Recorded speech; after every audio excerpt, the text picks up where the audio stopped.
Bonjour, ici CryptoAli, j'espère que vous allez bien aujourd'hui, 27 septembre, mercredi. C'est parti pour le prix du XRP 50 cents 48, fait du surplace. Question que j'ai posée hier. Que se passera-t-il au party de Ripple? À date, 59%. On dit l'annonce de l'introduction en bourse de Ripple, c'est vendredi, dans 2 jours, vendredi le 29 septembre. Et comme nouvelle question, c'est la suivante. Levez la main si vous pensez que XRP comblera les CBDC dans un avenir proche, oui ou non. Je viens de me poser la question il y a 53 minutes. Aujourd'hui, il y a des excellentes nouvelles. Ça ne doit pas être une longue vidéo. Regardez ici le tweet qui a été écrit en 2014 par Joseph Lubin d'Ethereum et qui a été envoyé à Steven Nerahoff. Ça, c'est le tweet 2014. Et ils espèrent que cela ne va pas tomber entre les mains de personne, mais malheureusement, tout se sait avec l'avenir. Et on peut voir ici la réaction de John E. Deaton sur ce papier-là. Regardez bien. Il y a un email qui vient d'être envoyé, pas un email, mais un tweet qui vient d'être envoyé par Steve Nairoff, d'accord? Et je veux que tu lises ce que ça dit, d'accord? Rappelez-vous ce morceau de papier dont Joe Lubin a parlé, et il a dit qu'avant l'Equipo, j'avais un morceau de papier dans ma poche. Droite. Eh bien, ça y est. Regardez la date, les amis. Devinez qui a mis ce morceau de papier dans la poche de Joe Lubin. C'est exact. Steve Nairoff. D'accord? C'est donc Alors, on voit que lui, Steven Nerahoff, il était impliqué malheureusement et pendant 4 ans, il était comme prisonnier. Et il a écrit ça pour que ça puisse les aider et que personne espère voir ce genre de papier-là, qui est un tweet. extrêmement important. Et je veux que tu réfléchisses à ça pendant 1 minute. C'est extrêmement important. Et c'est pourquoi j'ai été enthousiasmé par cela. Et je m'excuse si d'autres personnes ont continué à en parler au point de ne pas m'annoncer que l'affaire était réglée ou que XRP allait coûter 2 dollars ou quelque chose comme ça. Cela allait décevoir les gens, mais nous nous rapprochons de la vérité. On voit que l'ETH Gate était bien réel et qu'il y avait une conspiration derrière ça qui était bel et bien réelle et que ça fait longtemps que XRP est comme mis de côté et qu'ils ont donné la carte verte, carte blanche qu'on dit plutôt, à Ethereum et Bitcoin. XRP, ils ont été mis de côté puis ça a été organisé. Et depuis des années, les gens construisent sur Ethereum sans savoir absolument rien de toute cette blockchain qui est finalement construite sur des mensonges. Dès le départ. Okay? Alors, je tenais à vous en parler. C'est une vidéo qui est sûr qui est mal traduite là, cette fois-ci, mais ça vous démontre l'ampleur de la chose. Et le chat, le lapin finit toujours par sortir du sac, là. Comme on dit, du chapeau, du sac. Je sais même plus ce qu'on dit, mais la vérité finit toujours par sortir. Alright? Alors, il reste 2 jours pour le proper party. J'ai hâte de voir vraiment s'il va se passer quelque chose ou juste un simple party pour féliciter le monde d'être dans la communauté. Je vous rappelle ici que Google fête leur 25e anniversaire. Vous imaginez? Il y a 25 ans, un de mes amis, Eric, avait acheté des actions de Google, une centaine d'actions, et moi, je n'avais rien fait. J'avais juste regardé et il me montrait les lettres qu'il recevait dans le temps et on voyait le prix d'achat qu'il avait acheté et tout, là. Et moi, j'étais comme plus Yahoo dans ce temps-là. Et Google, il m'intéressait plus ou moins. Mais apparemment, c'est lui qui a eu raison. OK? Fait que si jamais, Eric, tu m'écoutes, ben, salut. OK? Je te dis un petit coucou comme ça. Continue. CBDC, XRP, CBDC. C'est ça que ça ressemble, les amis. Le bridge. OK? On change quelque chose pour quelque chose. Et là, on voit de l'argent.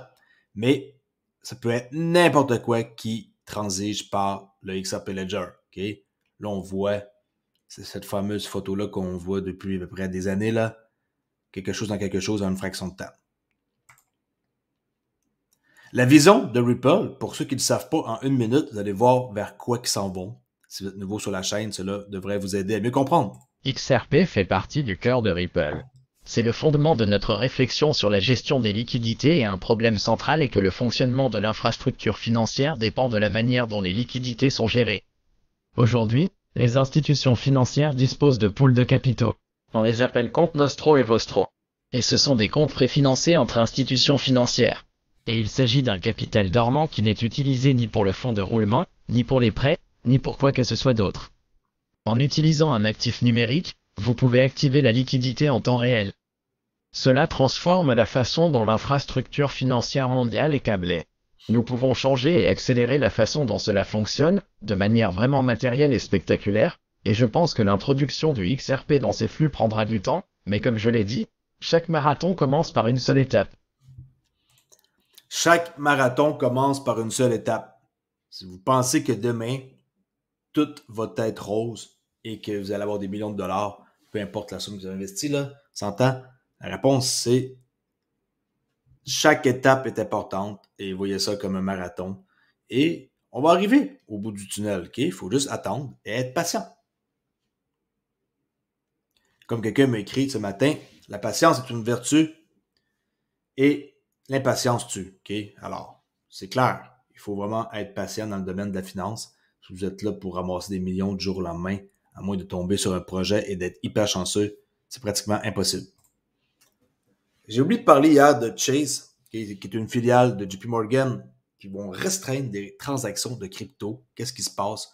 Les clients de Chase Bank au Royaume-Uni ne pourront plus effectuer de transactions cryptographiques à partir du 16 octobre. À partir du 16, les clients de Chase Bank au Royaume-Uni ne pourront plus effectuer des transactions crypto en utilisant leur carte de débit ou via des virements bancaires. C'est l'article. Là, ils disent qu'ils s'engagent à contribuer à la sécurité et l'argent des clients, blablabla. Ils avaient initialement annoncé ces changements-là le 26 septembre. OK. Avec un email adressé là aux clients il y a un jour. Et qu'est-ce que je trouve bizarre, ça, c'est leur nouvelle politique. Ils disent ici, Chase Bank est une banque de détail qui propose des services sans frais via une application mobile. Bon, ils ont 4600 succursales, 50 millions d'utilisateurs. Ça va affecter quand même 1 million de personnes qui sont en Angleterre. Mais bon, c'est pas 1 million de personnes qui ont des comptes non plus là, avec de la crypto, mais en tant que tel, la base d'utilisateurs est de 1 million. Puis si on met, mettons, on va dire 10% qui utilisent, c'est quand même pareil pas mal de personnes. C'est peut-être 100 000 personnes qui vont être affectées. Qu'est-ce que j'en sais? Ça, c'est supposant qu'il y ait 10% des gens qui utilisent la crypto. Là. Mais je trouve ça un peu spécial de leur part de faire ça, à suivre. Ils disent que le 16 octobre, ça va arrêter. Encore un autre truc pour faire peur, là. Et dans quelques mois, ils vont revenir pour dire qu'ils ont changé d'avis, là. Quand je vois ça, ça me fait peu rire, vous savez. Pourquoi qu'ils font ça? Dans quel intérêt? C'est quoi l'intérêt de tout ça, là? Moi, j'essaie de comprendre, puis je comprends pas. Alright.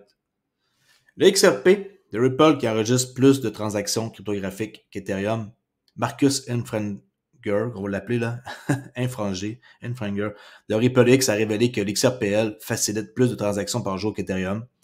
Il a également déclaré, les points forts ici à retenir là, que la tokenisation pourrait être la passerelle vers le Web3, alors que plusieurs grandes banques mondiales explorent son utilisation. Et on peut voir un article que je vais mettre dans la description pour que vous puissiez lire. Ceux qui demandent à quelle place que je mets les articles, c'est pas compliqué, on va ouvrir une vidéo d'hier, je vais vous montrer.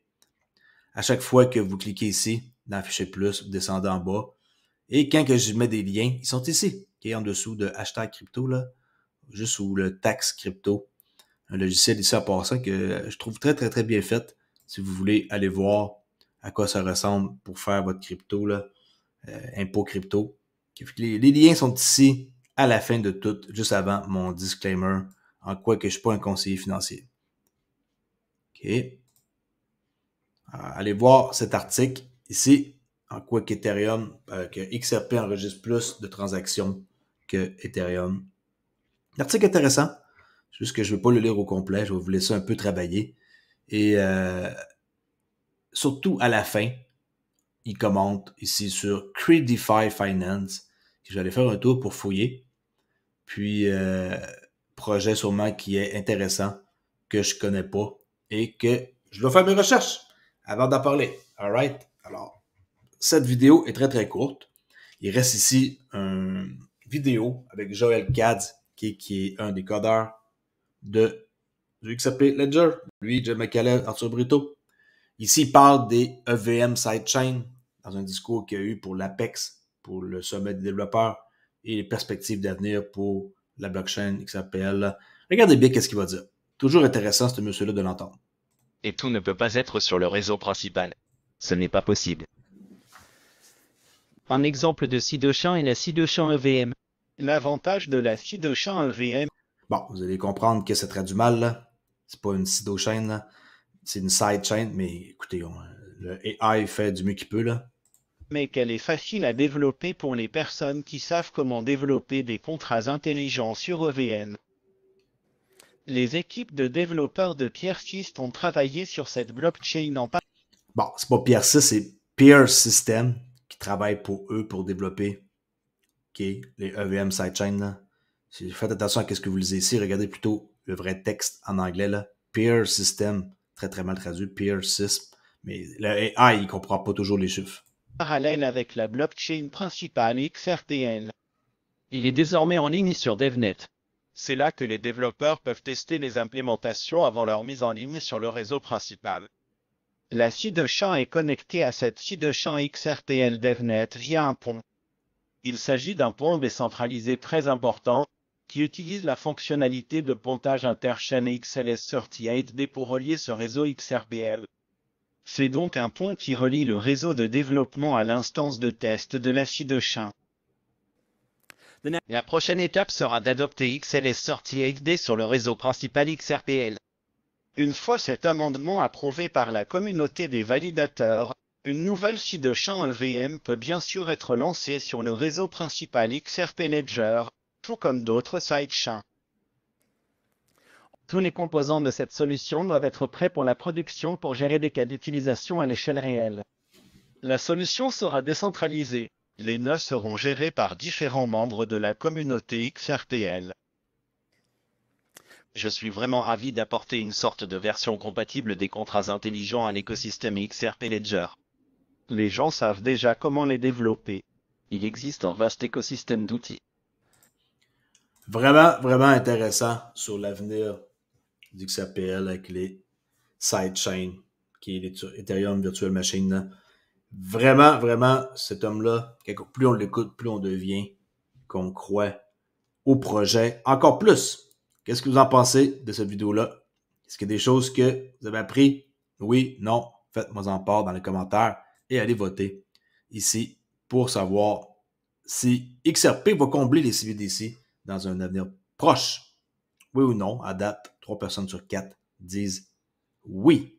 Alors, je laisse là-dessus et n'oubliez pas que la crypto, c'est dangereux. Il y a toujours des risques et le prix que vous voyez ici, 50 cents, n'est pas réel.